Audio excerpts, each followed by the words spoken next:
What's good, everybody? Welcome back to my channel. I'm Zamir from Access Tunes. In this video, I'm gonna share with you guys 5 more music production or beat making tips. In the last video, I talked about a couple of tips that I think you guys should know, and today I have even more tips that I'd like to share with you guys. So let's get started. Right, today I'm gonna talk about the chord pads again. Right, so I know some of you said that actually I can just drag and drop the chord to the project window and it will have the pattern. Actually, unfortunately, it's not the case. So let me drag this one right here.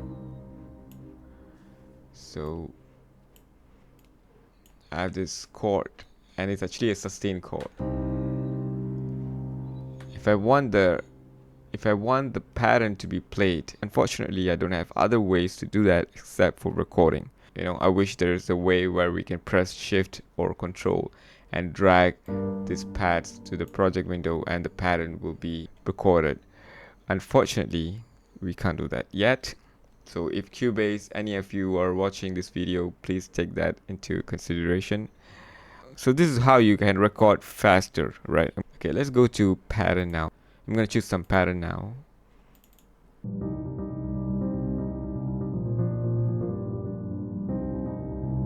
Okay, let's say I like that pattern, right? Go to this button here and then you're gonna click on latch chords. So once you have turned on the latch mode, right, what happens is every time you press the key one time, the chord's gonna keep playing until you press a different key. I'm gonna press C on my keyboard, which is this one here, C1, and it's gonna trigger the C minor pad. It's gonna keep playing that pattern in that chord.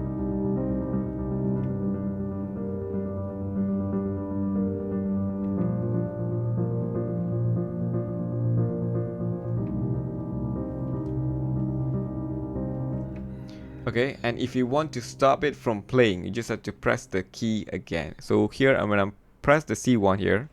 You can see that it's getting light, right? This note. And when I press it again, it's gonna stop playing, right? So now once we have the latch chord, it's easier for us to record the pattern here, okay? Of course, it's not gonna be really quantized, but it's more humanized, I would say.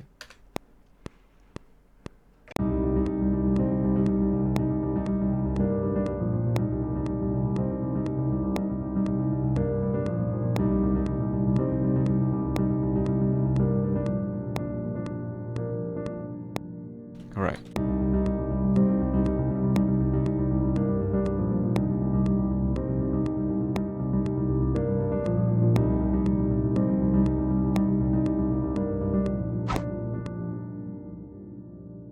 So that's my first tip today. Use the latch chord mode to record your patterns. Let's move on to the second tip. This is one of the important preference settings that you should be aware of.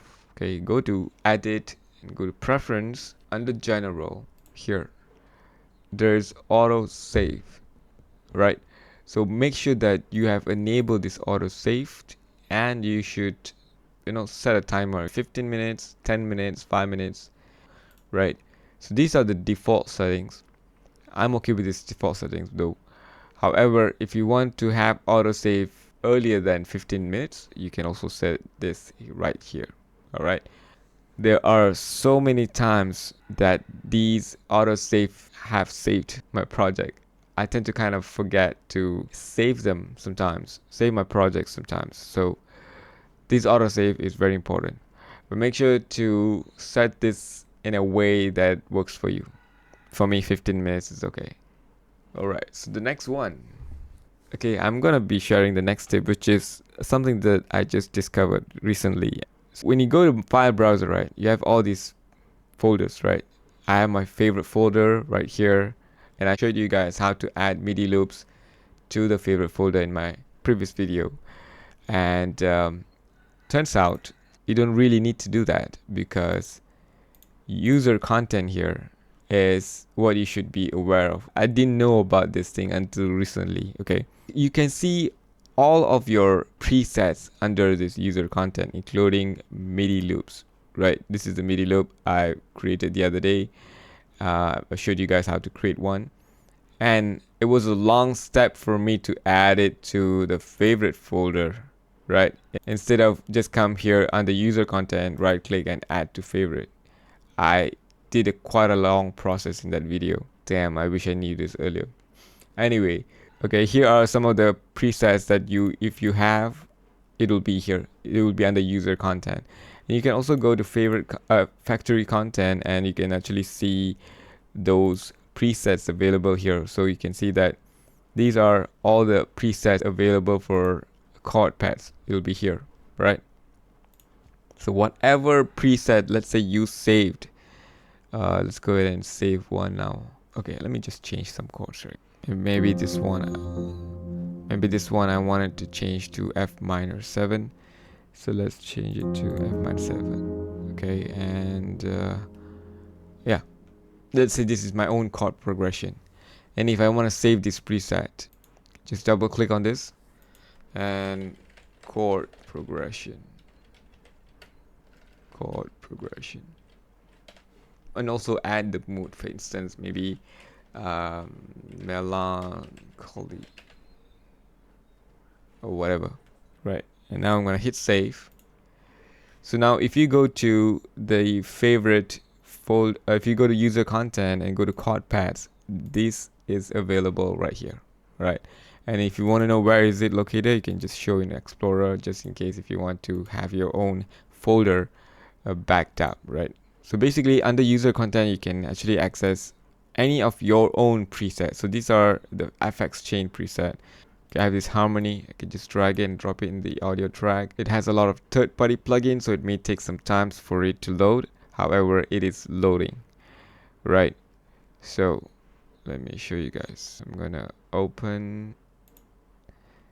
So these are the auto tune, Phoenix Verb, and some of the third-party plugins.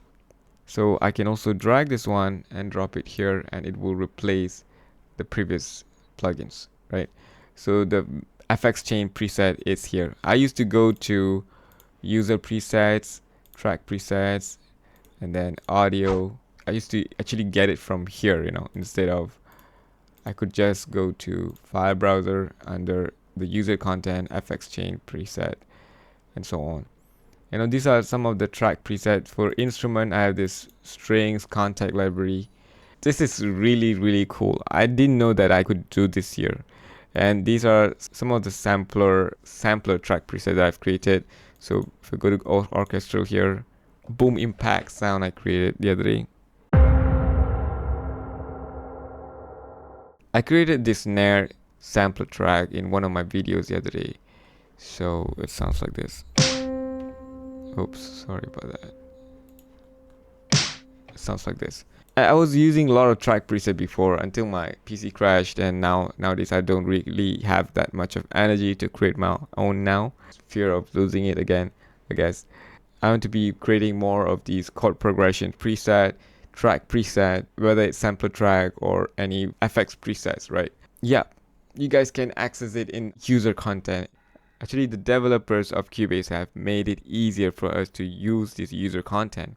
It's just that my ADHD brain couldn't see that user content right there.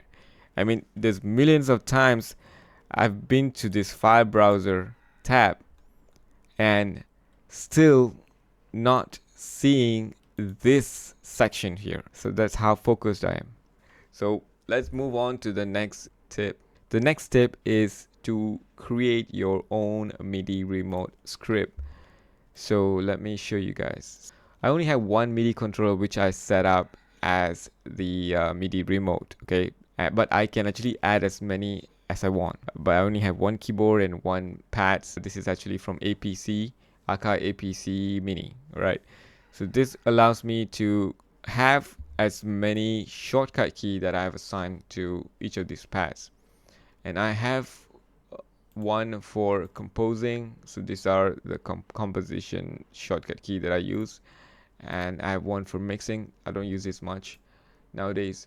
And I have one for rename. So if I want to rename any of my tracks, let me show you guys. Okay, so let's say I want to rename this track here. I'm just gonna go and press this button. It's gonna name it for me, kick 1. Okay, and this one here maybe what, clap. Right, I'm gonna close this lower zone so you can see better. So boom impact, I'm gonna change it to a different name now, hi-hat. And it also changed the colors, right? So having your own MIDI remote script is important because you can pretty much do a lot of things and it's actually quicker. So I have this default where I use this a lot, right? So let me show you guys what's in default. So I have the first key. So this one here is to add, this one button here will, when I press this, it will add new track. Okay, add track basically. And then, but this one is gonna add audio track. This one is gonna add instrument track. And this one is gonna be a MIDI track, FX track, group track. And this is video because I do film scoring a lot. And this one is the next page, right? And when I go to the next page, this one is no longer a video track because I want to be able to go back to my previous script, right? So this one will go to the next page. All right, I will talk about this in another video where I explain to you guys how I use MIDI remote. But today is just a quick tip. If you guys want to know how to do it, just let me know. I'll make a video for that. Okay, and the last tip for today is about zooming functionality. Let me go grab some samples.